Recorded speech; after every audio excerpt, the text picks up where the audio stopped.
Okay, so I've been inspired to do this video after seeing another one of these, the perfect ETF to pair with VAS. The old VAS VGS combo. Been with me for a while, you know I hate it. Okay, so why do I hate it then? And we'll get into what really drives VGS. And it's not a global diversified fund. So just to quickly get into it, this is VGS over VAS. So you should never have invested in VAS. Since the last 10 years, VGS over VAS, 60% outperformance. So you should have just stuck all your money in VGS and you'd be 60% richer. That's why I don't like VAS. Now, if you went and picked miners and banks at different phases, then you could have outperformed VGS, but that's not the point. The point is, if you're just going to, pick two ETFs, just pick one, pick VGS. But is VGS really diversified? So this is VGS, beautiful. So it's basically 3/4 America and then the rest. But if you look at the holdings, so you got Nvidia 5%, Microsoft 4%, Apple 4%. I won't go through it, but basically the top 10 stocks in VGS are all the big tech stocks, and they make up 25% of the market weight. Yeah, okay, all right, Rudy. All right, so the closest ETF you can get to those top 10 is the FANG. Okay. So, okay, well, what are you on about? What do you mean they drive it? Okay, so if we go and add the FANG ETF to this graph and just make it, so the bars are VGS, the purple line is FANG. Do you think there's a bit of a correlation? And these are on a different price scale, so in theory you should have just invested in FANG because it outperformed VGS.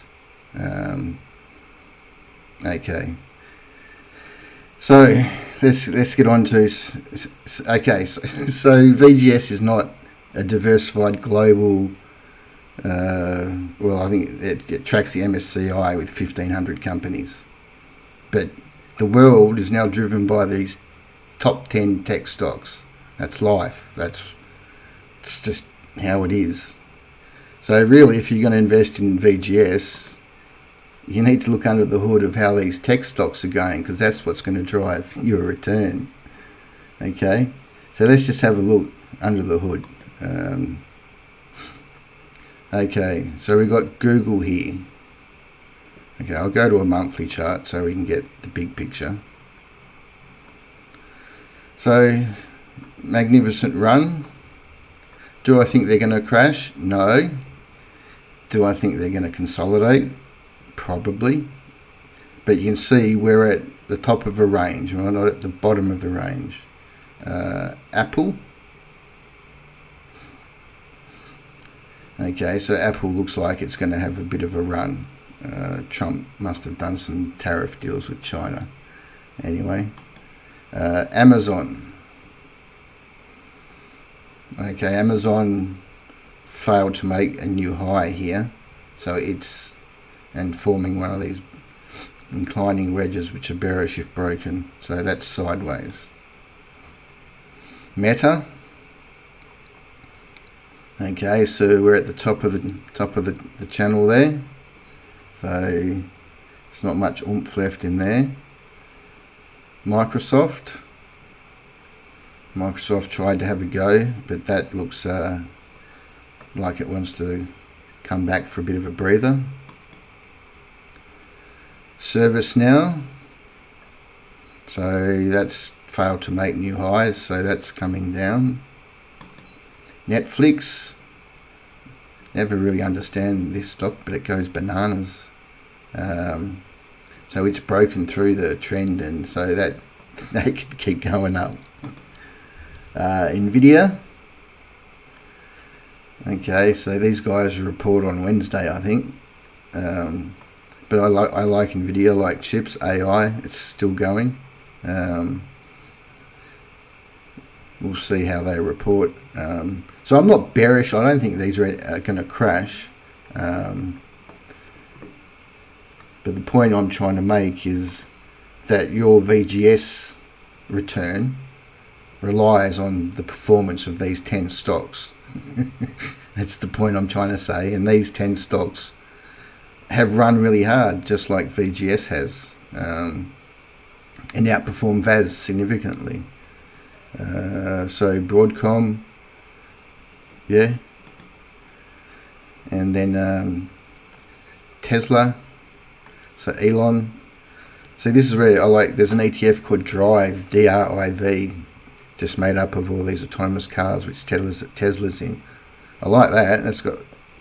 If you been in the channel for a while, you know I love rounded bottoms. So that Drive ETF looks good.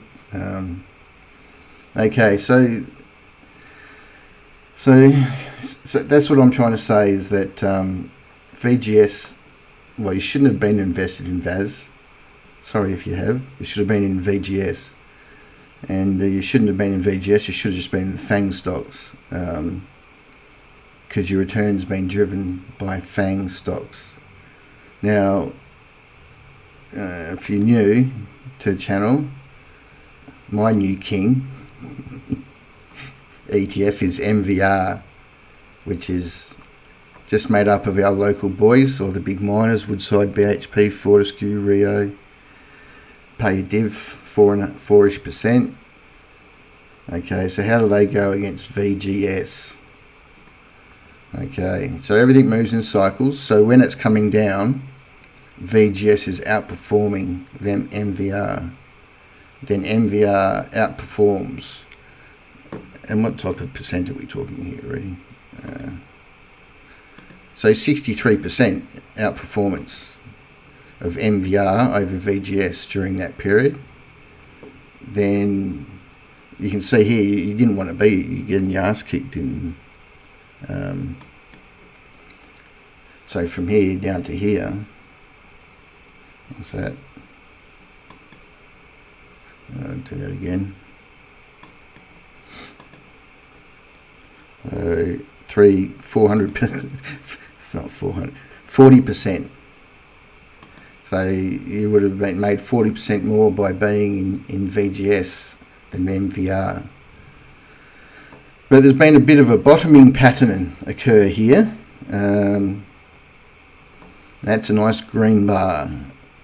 So if this continues, which is what I think will happen, we're going to get one of these, where MVR will start outperforming VGS.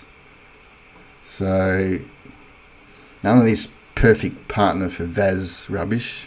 And so the takeaway is VGS is not globally diversified. It's run by the big tech stocks. And you shouldn't have never been invested in VAS. I know you have, because that's what everyone tells you to do. Better off picking sectors and run with them, because the world works in cycles. All right then, let me know your thoughts.